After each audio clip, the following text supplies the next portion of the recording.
Bună ziua!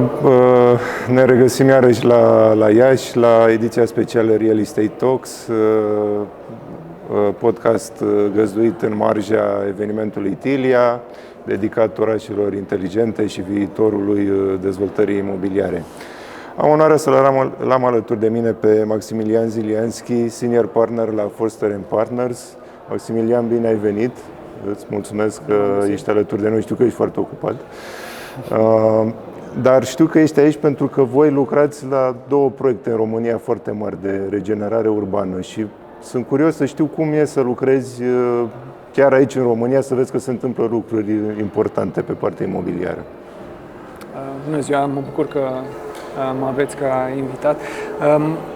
E pentru mine personal o mare bucurie să lucrăm în România. Încercăm de mulți ani să intrăm pe piața asta. Am crescut în București și cumva mă leagă locul. N-au fost multe șanse, adică ne-au abordat foarte mulți oameni de-a lungul timpului, o spun tuturor, dar nu am ajuns la chiar o colaborare. Până când ne-am găsit cu cei de la Iulius, care și-au dorit cu adevărat o viziune de viitor pentru ambele proiecte, atât la Iași, aici unde ne aflăm, cât și la Constanța. Două proiecte foarte diferite, de altfel. În momentul de față, tu ai o expunere, ai lucrat și în America, ai lucrat și în Orientul Mijlociu. Cum vezi piața din Europa Centrală și de Est, în special în România, cam în ce fază ne aflăm noi cu dezvoltarea sustenabilă, să zic așa? Și mă gândesc și la viitorul muncii, viitorul mai multor lucruri. Da, avem bucuria și cumva onoarea să lucrăm în jurul Pământului, în jurul planetei, în foarte multe locații, inclusiv prin Asia. Lucrurile se schimbă adesea și vedem cum norme intră în vigoare, cum sustenabilitatea a devenit un trend sau, sigur, un main trend între timp. România e foarte informată pentru că lucrurile deja încep să se vadă, nu mai există o barieră de informație între alte locuri și aici. Deci cumva putem să accelerăm anumite lucruri. Pot spune că proiectele la care lucrăm aici în țară sunt la un nivel foarte similar cu cele din alte zone, din Statele Unite ale Americii sau Orientul Mijlociu. Cumva chiar încercăm să aducem un plus, dacă se poate, prin implementarea lucrurilor pe care le învățăm pe parcurs din alte locații. Și crezi că în piața noastră locală și dezvoltatorii, investitorii din piața locală sunt pregătiți, alți dezvoltatori, să lucreze cu voi, să gândească la nivel global, să iasă din cochilia asta noastră locală? Păi sper, nu neapărat cu noi.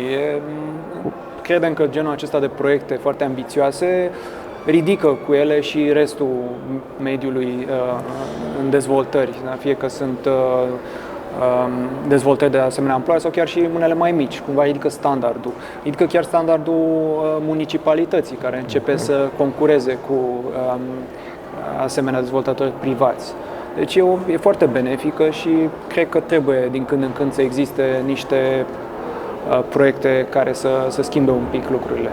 Și cum vezi tu munca arhitecților în crearea orașelor reziliente? Pentru că vorbim și despre schimbări climatice, trebuie să protejăm populația. Cum vezi tu rolul tău în acest context? Jucăm un rol. Sunt mulți care sunt implicați. Începe de la mediul politic, la cei care creează legislațiile în oraș, urbaniști.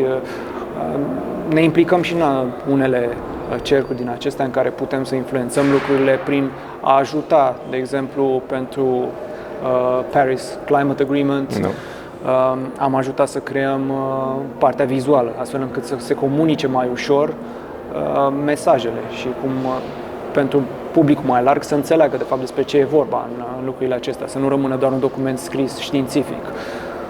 Prin proiectele noastre încercăm foarte mult să influențăm lucrurile și să informăm lumea, astfel încât să se și preia din aceste idei, să nu rămână doar aplicate unui singur proiect, dar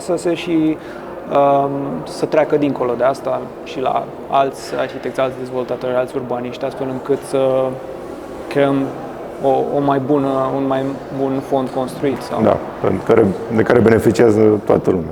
Da. Dacă te gândești acum la experiența ta la nivel internațional, sunt anumite proiecte care ți-au rămas în minte sau care au fost o mare provocare pentru tine și colegii tăi și ne poți spune pe scurt cam care ar fi?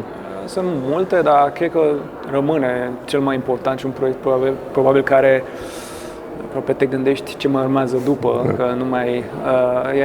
a fost sediul lui Apple din Cupertino, okay. Apple Park, la care am lucrat din ziua întâi până la finalizare, timp de mai bine de 10 ani. Au mai fost și altele pe parcurs, însă un proiect de lungă durată. Zic lux între ghilimele, dar un proiect în care ai suficient timp, un client vizionar, astfel încât chiar să testezi lucrurile și să creezi inovație. Rar găsești combinația asta de lucruri în care să ai și timpul la disponibilitate. Adică adesea în ziua de azi lumea își dorește lucrurile foarte rapid, okay. Și asta duce la o calitate scăzută, chiar și în proiectele noastre. O ultimă întrebare se referă, iarăși revin la România, pentru că suntem în România și la Iași. Ai menționat că este nevoie de o legătură mai mare între public și privat pentru a avea proiecte de dimensiuni foarte mari și de la ultimele tale vizite aici observi o schimbare a abordării. Că tu presupun că discuți și cu români foarte mulți din industrie, observi schimbări în piața noastră de la an sau când vii tu aici? Simt că e o deschidere mult mai mare și din partea municipalității, de exemplu, în a se implica sau de a influența un pic proiectele private sau de a învăța de la acestea. Da, simt o deschidere, totodată Ordinul sau Uniunea Arhitecților împing foarte mult crearea de concursuri, astfel încât să se lucreze pe proiecte importante care țin de orașe și de mediul public mai mult decât de cel privat.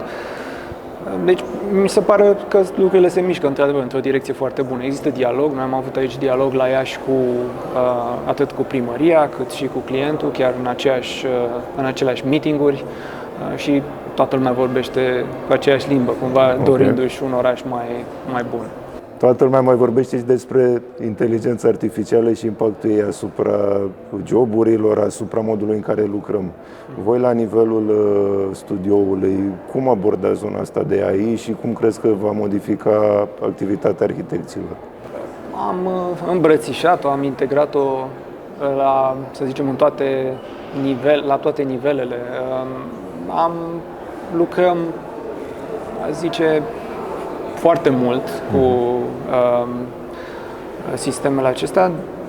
N-aș zice că momentan este un inamic al nostru, din contră. Okay. Chiar ne ajută să accelerăm procesul,